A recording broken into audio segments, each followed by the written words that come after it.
Remember that? Well, I certainly do. Find out why in part 2.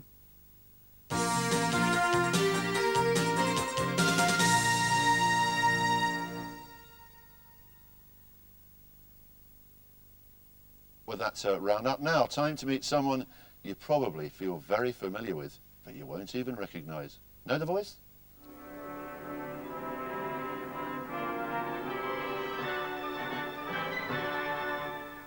This is Yorkshire Television.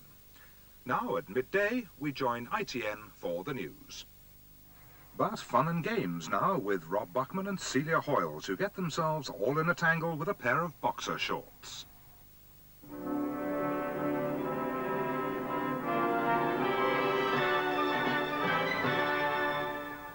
A very good morning to you. This is John Crosse inviting you to join us for our Sunday programmes here on Yorkshire Television. Yes, that's the voice of someone who's made sure everyone watching Yorkshire Television over the last quarter of a century, dare I say that, knows exactly what's coming up next. But what about the face? Well, if you don't know, his name, as you heard, is John Crosse, and he's been telling viewers all about programmes for the past 26 years. Oh, you might not recognise him, but this is the place he talks to us from every day, and there he is, in his booth. You're tuned to Yorkshire Television. Now for our region's most popular news programme, we join Christa Ackroyd and Mike Morris for Calendar.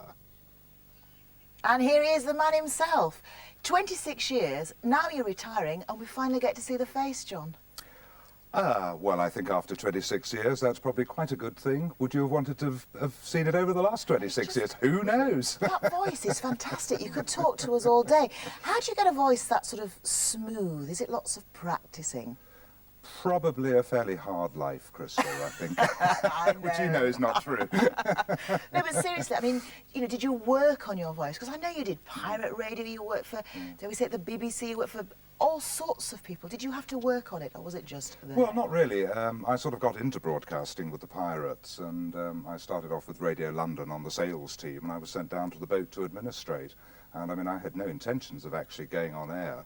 And the chief announcer, a guy called Tony Windsor, who had the distinctive hello, I don't know if you remember.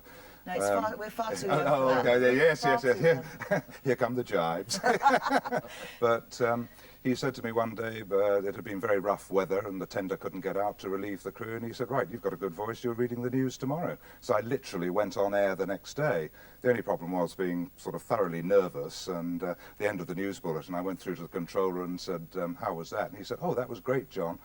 You forgot to switch the microphone on. So London had had 2 minutes silence waiting to hear this wonderful new voice. But of course, so many things go wrong, don't they? I mean, in the old days, films used to snap, and you'd have to suddenly go, whack, in from your little booth, wake up, and tell us what was happening. That was well, the secret is to try not to let the viewer at home know that anything is amiss. So, I mean, John, I want to tell you, you never fooled anybody. Oh, didn't I? Right. When the film stopped in the middle, we knew something had gone wrong. Can I tell you that? Yeah, okay.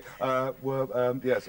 Quick, some news about tomorrow night's programme. Exactly, exactly. So you must have some great moments. Oh, yes. Well, certainly, you know, 26 years at Yorkshire Television has been great fun. You know, we've had our ups and downs, but the Tell one us thing about the downs, John. Let's hear about the bad sides, the howlers, the things you wish you'd never said. All right.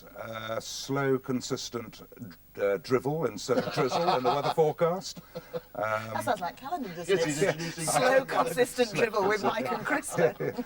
On Yorkshire Now, it's time for the Horry Mover.